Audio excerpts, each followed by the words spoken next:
everyone, Joe here from ActionX. Welcome to What's on the Tube, where it's our show where we usually review stuff in the world of television, which include episode-by-episode reviews of currently on-airing shows, season-by-season reviews of long on-the-air shows, or shows that have wrapped up, or doing these first impressions where we talk about a brand new show, maybe a brand new revival, and we talk about it for a while. Spoiler-free majority. It's a little bit, thankfully this is a comedy, so I really can't spoil the comedy. You kind of have to go into it and figure it out for yourself how you feel about it.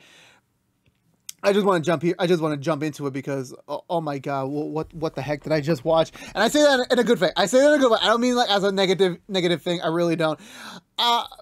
Yeah, let's get to it. The Proud Family, Louder and Prouder. We're back, baby. Year one of What's in the Tube.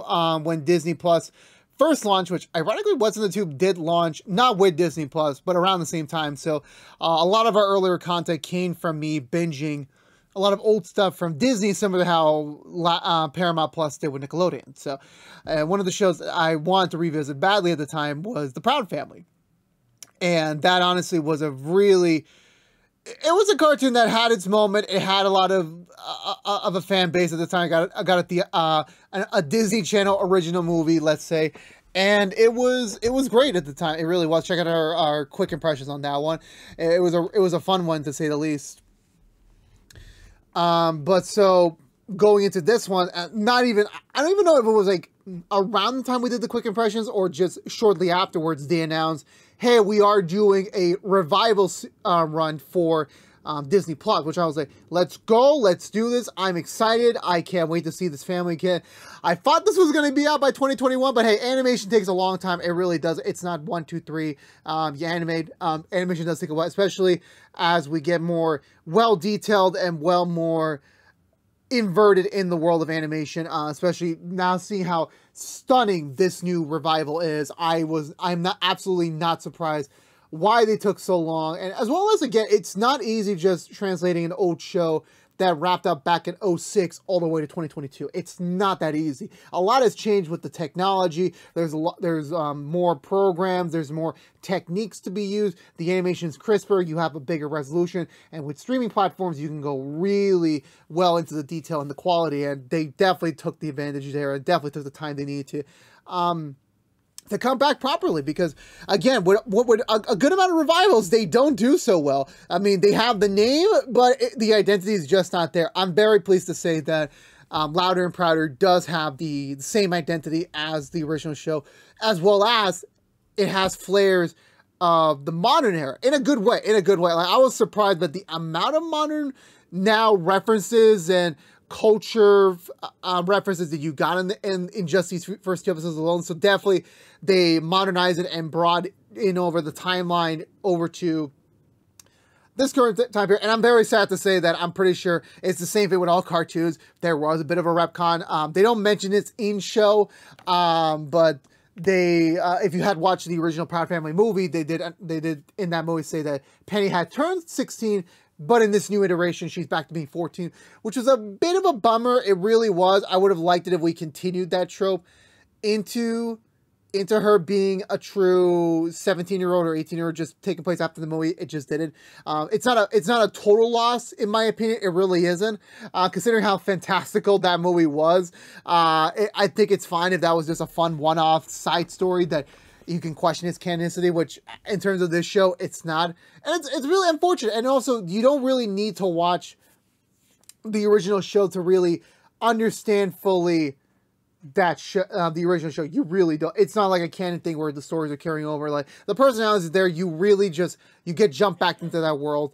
And I think the most apparent thing that you experience and you see when you first tune into the show is that, yeah, we're literally aging up, modernizing the show. Literally, the first minute is like, we're thematically growing these characters up just a tad bit. It's not too much of a big change, but it is like, yeah, these characters are growing up. This is something that we are seeing, and it opens up a new web of possibilities for these characters to go through, because there's only so much you could do in the original show when it comes to that. I mean, yeah, of course, obviously with cartoons, like, it's endless. Like, you could just keep doing it, but like eventually there's like a samey effect. Like, eventually there's only so much you could do with what you're doing in the show that eventually gets a little bit boring.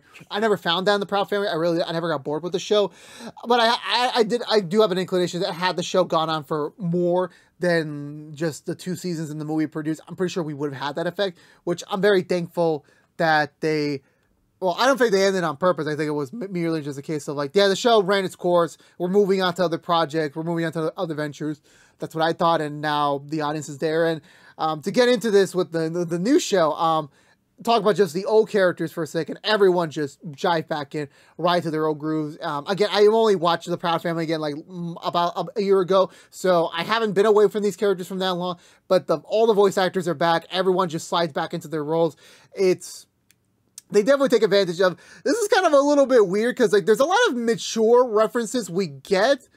I'm not going to spoil the first minute of the shows, but both the first 2 episodes we got. But I'm like, definitely not being on TV anymore, like cable television, has definitely helped out, like making it a little bit more adult friendly. Let's just say that. It's still a kid's show. It's still those, if a kid's watching them, it definitely goes over their heads. You will notice it, but for me being an adult, it's clear as day what they were trying to insinuate and what they were trying to like do, and I'm like, damn, Disney gave them the balls to do that, which I'm like, why did you do that for Lizzie McGuire? Like, I'm not a big Lizzie McGuire fan, I really wasn't, but like considering how many aspects of that show with the canceled revival by this point, like I'm actually surprised like there wasn't a better balance. But again, that's a different show compared to a cartoon, which I think they could just get away with a couple more stuff in my opinion. But again, it was just a blast to see these VAs, voice actors, back in their roles. I'm pretty sure they were having such a fun time getting back into it, to do a whole new round of episodes. I don't exactly remember what the lengths were for the original episodes. I don't think they were 22 minutes each. I don't believe so. All of these were like full half-hour, like no commercial 30-minute episodes. So I'm like, it worked. I don't think any of the 2 premises so far from the first 2 episodes that I saw overstayed their welcome. They told exactly the story they needed to tell, and then we got out of there without panting the story, which again, like, they definitely took its time took a whole year to make the show. So I'm like, I'm not really surprised that this is where the time went, this is where the quality went. I'm not really surprised. It was just another one of those aspects of like, you're always surprised when you get these types of shows. You really are. Because again, I talked about this in another review I did for Turner and Hooch, where Disney Plus tends to now be, half the times, we are taking an old legacy series from our past, whether that was in the last decade or in the last 2 to 3 decades, or maybe even an entirely another IP we just have right now, and how do we bring it to the modern era? And this is just one of the cases where like it's the same thing, in a good thing. It is the same show at times, and it's a new show and that kind of gets into the new characters of the show, which we have not a big whole slew of a new cast of characters. There are a few to mention of. The ones they have publicly talked about is Michael and Maya, who are the new members of Penny's group. So we went from having I think it was 4 girls, 4 girls to now 6 girls. Sadly, and this is a mild spoil, that's why I said like it's not really a spoiler, because like he's not really in there. Sadly, our boy Sticky, our little man Sticky, he's sadly not in the show anymore. He left, and I was so bummed. But I'm not surprised, considering the fact he was barely in the trailers. And again, obviously, you didn't even see C90 got in the trailers as well, maybe for like a frame or 2. So I'm like, Sticky's there. He's going to be on the show. Like I'm excited to see where they're going to take him. And there was a build-up joke leading up to it, from like what I said before, like there was a thematic, there's a moment where you experience the change if you were an old fan from where you saw before to now with our current iteration. You definitely saw that. And there was a joke leading into it where like, oh, I wonder how he turned out. And now I'm like, oh, well, we kind of spoiled it in the trailers. He kind of did. And it worked out. It worked out. I'm sad to say he's gone. Maybe it's the world of animation. Something could come back. But who knows? This is the second time Orlando Bloom is just not being back for a revival of an old show he was in. It's kind of sus. I don't know his history. I really don't know. Like, I don't really pay attention to this. Or was it Orlando Bloom? Or like, was it Orlando Bloom? I forgot the actor's name. I apologize. I thought it was Orlando Bloom, but then I figured, isn't that the guy from Pirates of the Caribbean? My brain is hurting me. Like, okay, don't judge me. I don't have to know every actor and every voice actor on the planet. Apologies for in that run. But to get back to the newer characters, I think they jived in pretty well. Michael just be sliding right in. You know, we didn't really need an introduction to her. Like, you know her, she makes her mark in the first few minutes. Actually, wait. No, wait. Is it he?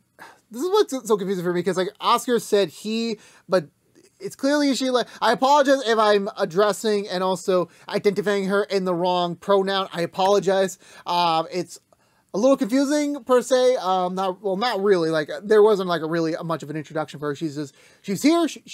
He or she, or this is, I apologize. I really do apologize. I'm literally not trying to be an asshole here. I'm really not. It happens to be the case. Like, I don't know 100%. Like, so if I make the mistake, I apologize. But they slide right in right away. They fit well into the group. They already have their own dynamic with the cast. And you didn't really need to see an introduction for her. And as well with the new character, Maya, she kind of just has her own different mark.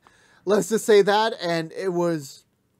I really liked her as a character. I really did. She definitely is different, and obviously these two are just examples of like, here's the modern era of where we are now as a society coming into the Proud family. But instead of being like, at times some properties, they'll do it just for the sake of like, oh, we're diversifying, like we have representation because of representation, not because they matter to the story, or not that they matter as a character, or how do they fit in the larger world. These two definitely do fit in. It definitely kind of, one is just acceptance, and the other one is just you're questioning what your morals are and what your beliefs are, and you know, and just how you are as a person. I'll stop there because like I'm starting to get into spoilers, and again, it's a comedy. You're not supposed to get too deep in them, but it's about their characters, and you know, they really just, they fit in so well. I never had a groaning moment with them. I never had a cringe moment with them.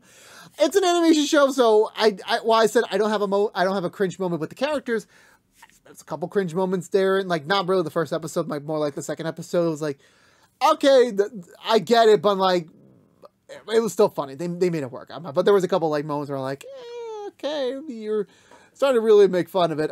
There's two things I do want to mention. One, there's a panda. I'm very happy to report there is a panda. I will stop there because anything more would be spoiling the joke. So check out the episode if you have not yet. And second, by love of damn, if we got a big old reference. And it was for a show I just recently rewatched. Will I do a quick impressions for Series X show? Because again, like it's an over the moon reference. Like I got it, I'm like, because I was actually watching a clip from that show earlier today, with no indication that that character was making a reference to that character. I really wasn't. If you know who I'm talking about, please leave a comment. It was funny to hear. It was funny to say. It definitely was like Disney kind of letting the reins go a little bit. It's like, yeah, you can do what you want when it feels acceptable and if it works. And all the times it works. And I was really, really happy about that. And yes, praise Sugar Mama again. She's back. I'm happy that she's back. Sugar Knight Swole. I was so happy to see her again. It was like, she was by far my favorite character of the original run, and she's not in too much of the first two episodes, sad to say, but she definitely makes her presence known, and she definitely is still the best part of the show.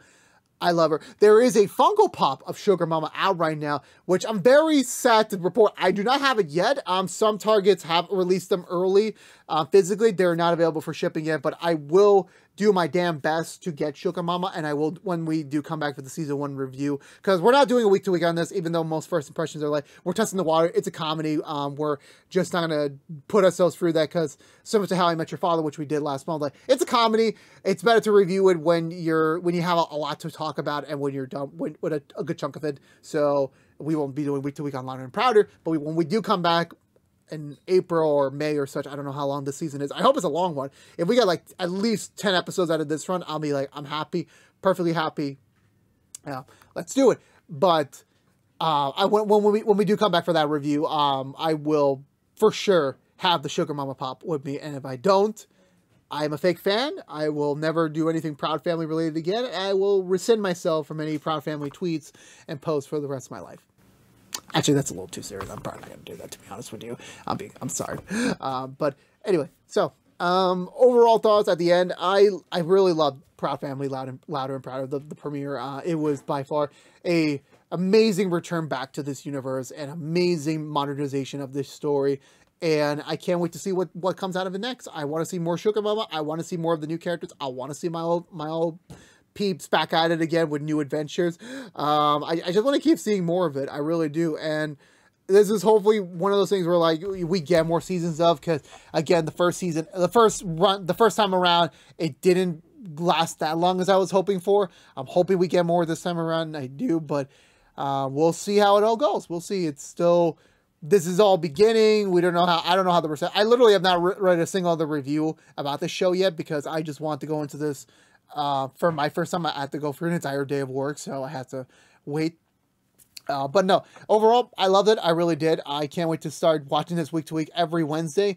It'll be a good way to kind of keep me occupied on Wednesday nights before Boba Fett's over. Moon Knight comes out. That'll be an interesting way. So I can't wait to enjoy this run. I can't wait to enjoy it. But again, let me know in the comments below, what did you think of Louder and Prouder, if you have seen it or are you going to be checking it out very soon. Again, you can find that on the Proud Family, Louder and Prouder, only on Disney+. Hashtag not sponsored. Hashtag please sponsor me, Disney. Hashtag, actually, never mind, don't sponsor me.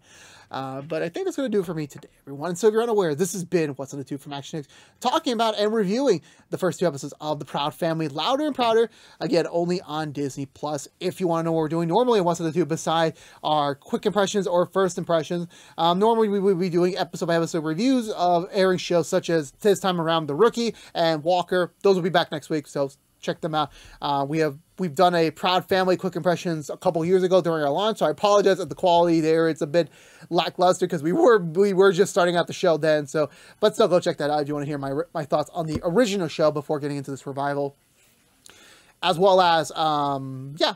So, and again, please like, favorite, share this review if you want to. It helps us get it out there to other people who want to hear me talk about TV. And also just help support the channel, basically. Subscribe if you haven't. Ring that bell for notification when our next video is live. Follow us on social media to stay up to date with any sort of updates we may have for the channel. But until then, please, if you are a Proud Family, Louder and Prouder, follow me on Twitter. I'll try my best to tweet every week on some crazy Sugar Mama shenanigan. Otherwise, I'll hopefully see y'all by the end of the season's run, which hopefully won't go by too quick. Hopefully it won't. Hopefully we get a very lengthy first season. It's been a long time. It's been a whole year of development. Hopefully we get to see a decent amount of time with this show before we sadly have to say goodbye to it again. Hopefully in that term for now, and they'll come back. But again, I'm stretching this out as long as it be. Again, thank you so much for watching. But until the next time we see each other, stay safe out there, be good to each other, and as always, peace out.